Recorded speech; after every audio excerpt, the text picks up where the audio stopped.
ఓం మహాగణాధిపతయే నమః. ఓం గురుభ్యో నమః. ఓం శ్రీమాత్రే నమః.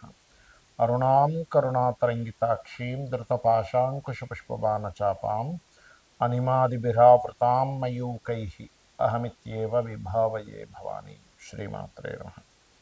ప్రేక్షకులకి లలితాంబిక అమ్మవారి యొక్క అనుగ్రహం పరిపూర్ణంగా కలగాలని స్ఫూర్తి కోరుకుంటూ మనం ఈరోజు శుక్రుడి యొక్క మార్పు 9వ తేదీ అక్టోబర్ నుంచి నవంబర్ 2వ తేదీ వరకు శుక్రుడు నీచ స్థానంలో ఉంటున్నాడు, గుర్తుపెట్టుకోండి. దాని తర్వాత నీచగ్రహమైనటువంటి రవితో కలిసి ఉంటున్నాడు. దానివలన రవికి నీచభంగ రాజయోగం ఇస్తున్నాడు, కానీ శుక్రుడు నీచంలో ఉంటున్నాడు. అయితే ఈ రెండు రాసుల్లో, ఎందుకంటే ఇక్కడ 2వ తేదీ వరకు ఉంటే దాని తర్వాత ఒక 25 రోజులు తులారాశిలో ఉంటాడు. ఈ రెండు రాసుల్లో శుక్రుడు నీచంలోని నీచపడ్డ గ్రహంతో కలిసి ఉన్నందుకు ఎటువంటి ఫలితాలు వస్తాయి అనే విషయాలు ఇప్పుడు మనం తెలుసుకుందాం. అయితే ఈ యొక్క విషయాలు చెప్తుంది నేనైనప్పటికీ కూడా చెప్పిస్తుంది సాక్షాత్ లలితామ్మవారిగా భావిస్తూ ఒక్కొక్క లగ్నము లేదా ఒక్కొక్క రాశి గురించి తెలుసు. ధనస్సు వారికి కనుక చూసుకున్నట్లయితే మొదటి ఈ శుక్రుడు ఈ అక్టోబర్ 9వ తేదీ నుంచి నవంబర్ 2వ తేదీ వరకు దశమ స్థానంలో నీచంలో ఉంటున్నాడు. అయితే ఇది ఒక రకంగా ప్లస్, ఒక రకంగా మైనస్. ఎందుకంటే పూర్వజన్మ కర్మకారకుడు శుక్రుడు నీచంలో ఉంటున్నాడు. ఎందుకంటే ఈ ధనస్సు వారికి శుక్రుడు పూర్వజన్మ కర్మకారకుడు. అయితే ఆ యొక్క పూర్వజన్మ కర్మకారకుడు ఎప్పుడైతే నీచంలో దశమ స్థానంలో ఉంటున్నాడో ఇది ఎక్కువ ఎఫెక్ట్ చూపించేది ఈ అక్టోబర్ 9 నుంచి నవంబర్ 2వ తేదీ వరకు. వీరికి కెరియర్ మీద ఎక్కువ ఎఫెక్ట్ చూపిస్తుంటాడు, ఉద్యోగం మీద ఎక్కువ ఎఫెక్ట్ చూపిస్తుంటాడు, ఇట్లాంటి వాటి మీద ఎక్కువ ఎఫెక్ట్ అనేటువంటిది కనబడుతుంది, గుర్తుపెట్టుకోండి. అలాగే మరొక విషయం ఏంటంటే ఇక్కడ గమనించినట్లయితే ఈ కెరియరు, ఉద్యోగము వీటి విషయంలో ఎట్టి పరిస్థితుల్లో మీరు అక్టోబర్ 9వ తేదీ నుంచి నవంబర్ 2వ తేదీ వరకు నిర్ణయాలు ఎట్టి పరిస్థితుల్లో తీసుకోకండి. ఇది ప్రధానంగా చెప్పుకునేటువంటి అంశము. అలాగే ఎప్పుడైతే మీకు నవంబర్ 2వ తేదీ నుంచి ఒక 20-25 రోజుల పాటు రవికి నీచభంగ రాజయోగాన్ని ఇస్తున్నాడో అక్కడ తండ్రి గారికి సంబంధించినవి, లేనట్లయితే ఏదైనా కొత్త అంటే కొత్తగా ఏదైనా వ్యాపారాలు సక్సెస్ అవ్వడానికి, లాంగ్ జర్నీస్ వల్ల కొంతవరకు సక్సెస్ అవ్వడము, అదేవిధంగా తండ్రి గారికి సంబంధించిన ఏదైనా బిజినెస్ మీరు టేకప్ చేసుకొని తీసుకోవడానికి నవంబర్ 2 తర్వాత నుంచి చాలా బాగుంది.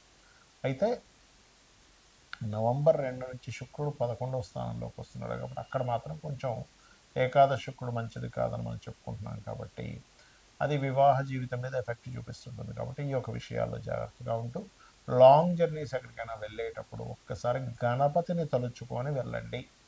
గణపతిని తలుచుకోకుండా ఎట్టి పరిస్థితుల్లో కూడా మీరు లాంగ్ జర్నీస్ చేయకండి దయచేసి.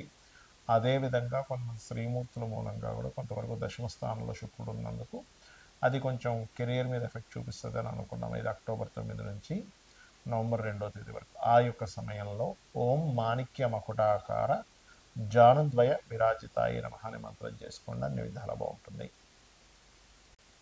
సర్వసాధారణంగా శుక్రగ్రహం కనుక ఎవరికైనా జన్మజాతకంలో బాగుంటే ఎటువంటి ఫలితాలు ఇస్తుంది, ఇబ్బందిగా ఉంటే ఎటువంటి ఫలితాలు ఇస్తుందో చెప్పుకుందాం.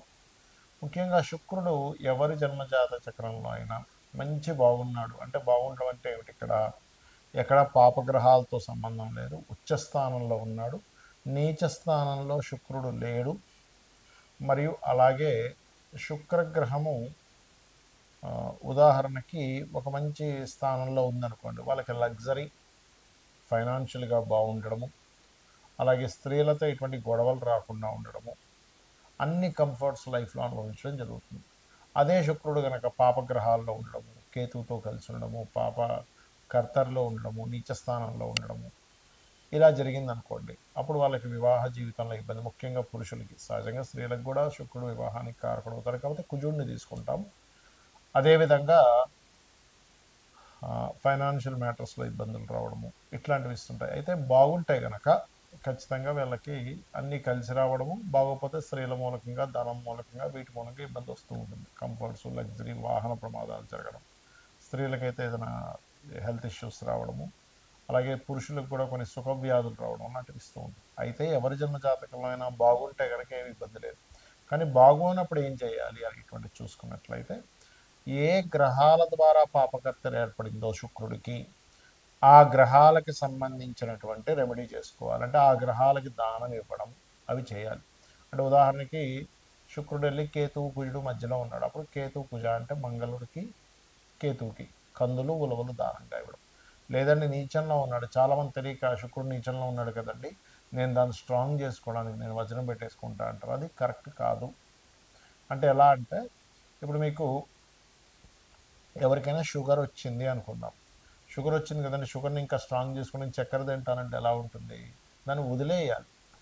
అంటే షుగర్ అనేటువంటిది మీ బాడీలో ఎక్కువ అయినప్పుడు దాన్ని వదిలేసేయాలి, పాడైనప్పుడు. అలాగే ఇక్కడ వజ్రాన్ని ధరించకూడదు. కావాలంటే వజ్రం ఏదైనా దేవాలయంలో ఏదైనా అమ్మవారి కోసం ధారణ కోసం ఇవ్వచ్చు, తప్పు లేదు. కానీ అయితే శుక్రుడు పాడైనప్పుడు ప్రధానంగా మీరు బొబ్బర్లు అంటారు, బొబ్బర్లు దానంగా ఇవ్వడం, ఎక్కువగా గోసేవ చేయడము, శ్రీమాత్రే నమః అనే మంత్రం చేసుకుని మీరు ఎక్కువగా చేస్తుంటారు. అప్పుడు ఏమవుద్దంటే మీ యొక్క జన్మజాతకంలో స్త్రీ శాపం ఉంది. చాలామంది చూడండి స్త్రీ మూలకంగానే ఇబ్బంది అయిందంటారు. అంటే ఒక వివాహం చేసుకున్నాక అమ్మాయి కేసులు పెట్టేసి గందరగోళాలు చేసేస్తుంటుంది. అది స్త్రీ శాపం వల్ల జరుగుతూ ఉంటుంది. లేదా ఒక్కొక్కసారి ఎప్పుడు ఏ వాహనం తీసుకుని ఏదో ఒక యాక్సిడెంట్, సుఖ వ్యాధులు రావడం, ఇట్లాంటివి ఎయిడ్స్ ఇలాంటి వాటికి కూడా శుక్రుడే కారకుడు, గుర్తుపెట్టుకోండి. అంటే సుఖ వ్యాధులు అనేవి. అదేవిధంగా మూడవది ఏంటంటే పర్టికులర్గా శుక్రుడు సహజంగానే మనీ లిక్విడ్ క్యాష్ కారకుడు. ఎవరైతే లలితాసహస్రనామాల్లో ఓం సంపత్కరీ సమారూఢ సింధుర వ్రజసేవితాయే నమః అనే మంత్రం, లేదా ఓం ధర్మాధ్యక్ష ధనాధ్యక్ష ధనధాన్య వివర్ధిని నమః అనే మంత్రం చేసుకోవడం ఖచ్చితంగా శుక్రుడి యొక్క బలాన్ని పెంచుతుంది. వీటితో పాటు ఏమిటంటే ముఖ్యంగా పాలతో అభిషేకం చేయడం, అమ్మవారిని పాలతో అభిషేకం చేయడము, శివుణ్ణి పాలతో అభిషేకం చేయడము, వాటర్తో కూడా చేయొచ్చు, తప్పేం లేదు. కొంతమంది విభూతి కలిపి కూడా చేస్తారు. దీనివల్ల ఏమవుతుందంటే ఈ శుక్రగ్రహ ప్రభావం మనకి ఏదైతే నెగటివ్గా ఉందో దాని యొక్క ప్రభావం తగ్గుతూ ఉంటుంది. ఇంకొక విషయం ఏంటంటే చాలామందికి తెలియక లాభంలో అన్ని గ్రహాలు ఉంటే మంచిది అనుకుంటారు, కానీ శుక్రుడికి పనికిరాదు లాభస్థానము. ఏమిటంటే లాజిక్ ఏమిటంటే అంటే శుక్రుడు 12వ స్థానం నుండి బాగా యోగిస్తాడు. శయాసౌఖ్యానికి కారకుడు కదా. ఒక వ్యక్తి చక్కగా శయాసౌఖ్యం అనుభవిస్తున్నా అంటే 12వ స్థానం బాగుంటుంది. కానీ అదే 11లో ఉంటే 12కి 12వ స్థానం అంటే 12వ స్థానాన్ని వెనక్కి లాగేటువంటి స్థానంగా చెప్తారు. కాబట్టి ఇది వివాహ సంబంధించిన విషయంలోని, శయాసౌఖ్య సంబంధించిన విషయాల్లోని, వివాహ జీవితకి సంబంధించిన విషయంలోనే ఇబ్బంది ఇస్తుంది. కాబట్టి ఈ శుక్రుడి విషయంలో ఈ జాగ్రత్తలు కనుక ఎవరైతే తీసుకుంటారో, ముఖ్యంగా శుక్రుడు బాగాలేడన్నప్పుడు స్త్రీలతో గొడవలు పెట్టుకోకూడదు, దూరంగా ఉండాలి. శుక్రుడు బాగాలేడన్నప్పుడు పర్టికులర్గా ఏంటంటే ఎక్కువగా మనం ఓవర్గా లగ్జరీ చేస్తున్నాము, దానివల్ల కూడా ఇబ్బంది ఇస్తాడండి. అంటే ఎలా ఉంటుందంటే నేను కొంతమంది జాతకాలు చూసినప్పుడు వాళ్ళకి ఒక టైం, ఒక 2 months 6 months కొంచెం బాగా డబ్బులు వస్తాయి.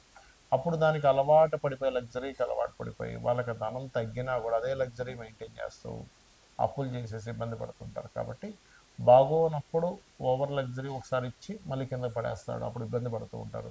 శుక్రుడు బాగుంటే బై బర్త్ నుంచి బాగా ఉంటుంది, లేదా ఆ మహాదశలు వచ్చినా కూడా కొంతమందికి శుక్ర మహాదశ అన్నారంటే యోగించట్లేదు అంటారు. అంటే దాని అర్థం ఏమిటంటే శుక్రుడు బాగోలేడని అర్థం. కాబట్టి ఈ రెమెడీస్ చేసుకోండి, అన్ని విధాలా బాగుంటుంది. శ్రీమాత్రే నమః.